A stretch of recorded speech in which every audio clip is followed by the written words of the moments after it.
दिल्ली के मुख्यमंत्री अरविंद केजरीवाल जी को जैसा आप जानते हैं सिंगापुर में होने वाले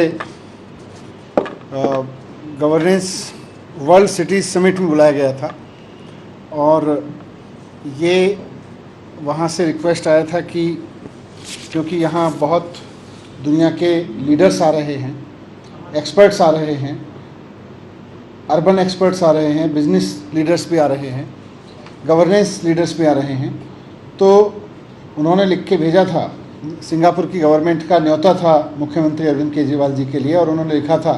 कि your insights will enrich our discussions on how we can make our cities more livable and sustainable. Delhi में जिस तरह से एजुकेशन पे काम हुआ है, बिजली पे, पानी पे और सेक्टर्स में काम हुआ, हेल्थ सेक्टर में काम हुआ, उसी से दिल्ली की पहचान अब एक मोर लिवेबल और सस्टेनेबल सिटी के रूप में बन रही है। जिस तरह से लोगों के पब्लिक ट्रांसपोर्ट पे काम हुआ, महिलाओं को फ्री ट्रांसपोर्ट दिया गया, ये सारी चीज़ों को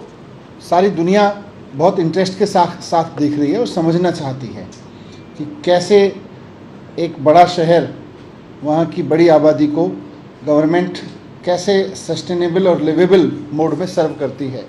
तो सिंगापुर की सरकार ने बहुत इज्जत के साथ माननीय मुख्यमंत्री जी को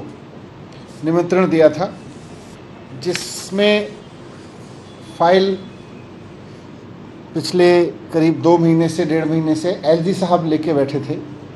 एलजी साहब के पास थी फाइल और अब उन्होंने लिख के भेजा है, जैसा कि भारतीय जनता पार्टी के नेता कल से भी बोल रहे थे कि जी ये तो मेयर्स की कॉन्फ्रेंस है और ये तो जीएनसीटीटी दिल्ली सरकार के दायरे में आने वाले सब्जेक्ट इसमें नहीं है, इसलिए एडवाइस है कि सीएम साहब इसमें ना जाएं। ये 1.5 महीने पहले फाइल भेजी थी, तब से लेके अब तक उसको लेके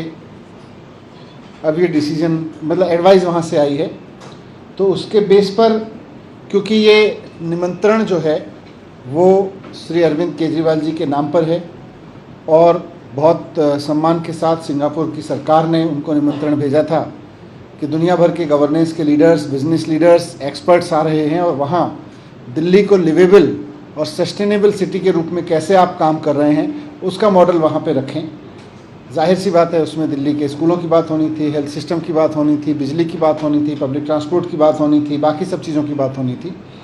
उसी में उनकी दिलचस्पी है। तो मुख्यमंत्री अरविंद केजरीवाल जी ने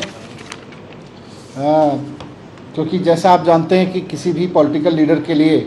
इलेक्टेड पॉलिटिकल लीडर के लिए कहीं भी भारत से बाहर जाने के लिए मिनिस्ट्री ऑफ एक्सटर्नल अफेयर्स की परमिशन की ज़रूरी होती है। तो वो एलजी साहब के पास फाइल गई थी उसके लिए 1.5 महीने पहले, उन्होंने एडवाइस दी है कि उस पर ना जाएं, लेकिन सीएम साहब ने लिखा है कि एलजी साहब की वो इस एडवाइस से सहमत नहीं है, क्योंकि उनको जो इनविटेशन मिला है वो वर्ल्ड लीडर्स के सामने दिल्ली का लिवेबल एंड सस्टेनेबल मॉडल रखने के लिए मिला है। और अगर दिल्ली की सरकार को दुनिया की कोई सरकार, सिंगापुर की सरकार दुनिया के लीडर्स के सामने यहाँ के काम को रखना चाहती है तो इसमें किसी को कैसे आपत्ति हो सकती है। भारत में होने वाले किसी भी राज्य के, वो चाहे किसी भी पार्टी की सरकार हो, अगर किसी सरकार द्वारा किए जा रहे काम से देश और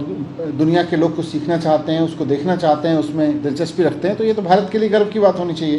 पूरे देश के लिए गर्व की बात होनी चाहिए। लेकिन बहुत ही मीन पॉलिटिक्स के तहत इस तरह की हरकतें की जा रही हैं। तो मुख्यमंत्री जी ने अब ये निर्णय लिया है कि वो मिनिस्ट्री ऑफ एक्सटर्नल अफेयर्स में पॉलिटिकल क्लियरेंस के लिए अप्लाई कर रहे हैं और हमें पूरी उम्मीद है कि भारत, एलजी साहब की राय से जैसे सीएम साहब इत्तेफाक नहीं रखते हैं, भारत सरकार भी, माननीय हमारे जो विदेश मंत्री हैं, विदेश मंत्रालय, वो भी इस बात को देखेंगे कि कैसे अगर दिल्ली के काम से विदेश में भारत की साख बनती है तो इनको पॉलिटिकल क्लियरेंस दी जाए। तो हमें पूरी उम्मीद है कि केंद्र सरकार बहुत जल्द पॉलिटिकल क्लियरेंस इसकी देगी और उसके बाद में दिल्ली का मॉडल सिंगापुर में दुनिया भर के लीडर्स के सामने रखा जा सकेगा। उन्होंने खारिज कर दिया? नहीं, उन्होंने एडवाइस दी है। नहीं, उसके बेस पर सीएम साहब ने निर्णय लिया है कि वो एलजी साहब की एडवाइस से सहमत नहीं है, क्योंकि इसमें प्रॉब्लम यह है कि एलजी साहब के एडवाइस में जो अप्रोच लिया गया है वो ये है कि भाई क्योंकि ये सब्जेक्ट वहाँ जो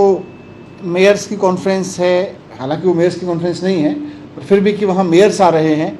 तो इसलिए वहाँ चीफ मिनिस्टर ना जाएं। पहले भी चीफ मिनिस्टर्स भारत से जाते रहे हैं और दिल्ली नहीं बल्कि पूर्ण राज्यों के चीफ मिनिस्टर्स भी जाते रहे हैं सिंगापुर के इस समिट में भी और ऐसी तमाम समिट्स में। और दूसरा, कॉन्स्टिट्यूशनल